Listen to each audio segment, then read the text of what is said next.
समीन हजरत,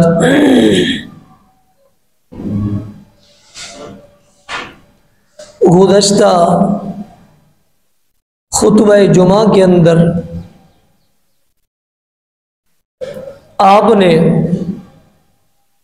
ये बात समाअत फरमाई थी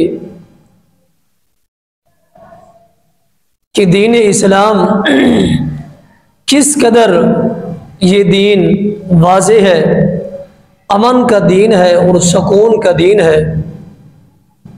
और ये दीन इस्लाम आखिरी ही दीन है। और दीन इस्लाम के बाद कोई दूसरा दीन, कुछ दूसरा नबी क़यामत से पहले नहीं आएगा, यहाँ तक कि क़यामत कायम हो जाएगी। यानी आपने ख़ातमुन नबीय्यीन के हवाले से चंद एक बातें आपने सुनी थी। बाज़ औक़ात गैर मुस्लिम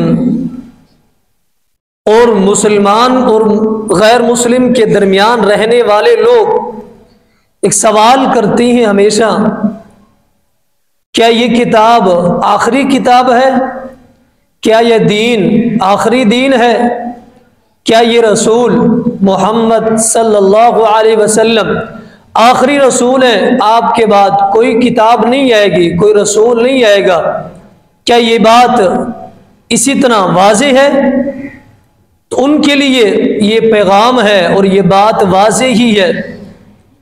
किसी दीन के आने के लिए या किताब के नाजिल होने के लिए एक चीज़ का होना बहुत ज़रूरी होता है, वो है कि किसी नबी का होना। यानी नबी होगा तो दीन नाजिल होगा, नबी होगा तो किताब नाजिल होगी। अल्लाह रब्बुल आलमीन ने तो कुरान मजीद के अंदर ये वाज़ेह ऐलान फरमा दिया कि मा काना मुहम्मदुन अबा अहदिम मिर रिजालिकुम वलाकिन रसूलुल्लाहि व खातमन नबिय्यीन। आप सल्लल्लाहु अलैहि वसल्लम के बाद कोई दूसरा नबी नहीं आएगा, आप खातमुन नबिय्यीन है। ये बात तो वाज़ेह है।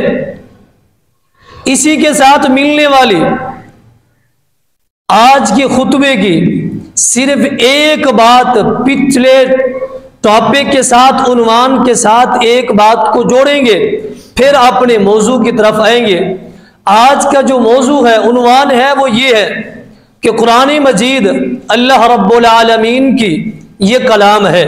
अल्लाह रब्बुल आलमीन की तरफ से ये नाजिल क्यों ही ये कलाम, ये किताब मोहम्मद सल्लल्लाहु अलैहि वसल्लम पर ये नाजिल कर दी गई है।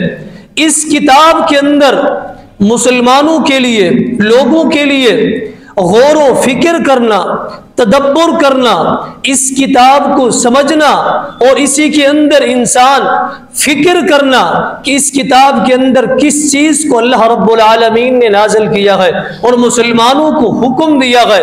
वो मुसलमान किसी ओहदे पर हो, वो मुसलमान आम जिंदगी बसर कर रहा हो, हर एक मुसलमान को ये हुक्म दिया गया है कि कुरान मजीद के अंदर आप तदब्बुर करें, गौर व फिक्र करें, आप तफक्कुर करें और अपने जहन से इसी के अंदर आप ढूंढे, गौर व फिक्र करें अल्लाह रब्बुल आलमीन ने इस किताब के अंदर क्या कुछ नाजिल किया है।